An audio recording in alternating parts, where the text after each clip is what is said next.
Aldi Taher mendaftar sebagai bacalek DPRD DKI Jakarta melalui PBB dan juga maju untuk DPR dengan Partai Perindo. Ketua Divisi Teknis Bidang Penyelenggaraan Pemilu KPU DKI Jakarta Dodi Wijaya menjelaskan, Aldi Taher terdaftar sebagai bakal calon legislatif dari dua partai berbeda. Oleh PBB, Aldi Taher didaftarkan sebagai bakal calon anggota DPRD DKI Jakarta. Sementara oleh Perindo, artis tersebut didaftarkan menjadi calon anggota DPR RI untuk daerah pemilihan Jawa Barat.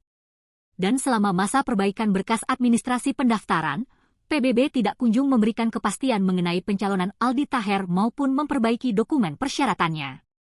Dengan demikian maka KPU DKI Jakarta menyatakan Aldi Taher tidak memenuhi syarat untuk mencalonkan diri sebagai anggota DPRD DKI Jakarta dalam pemilu 2024.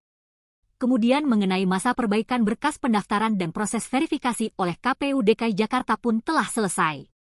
Dan saat ini, KPU DKI Jakarta tengah menjalankan tahapan pencermatan daftar calon sementara sampai 11 Agustus 2023. Karena ada sekitar 139 dari 1.720 bakal calon legislatif yang tidak memenuhi syarat.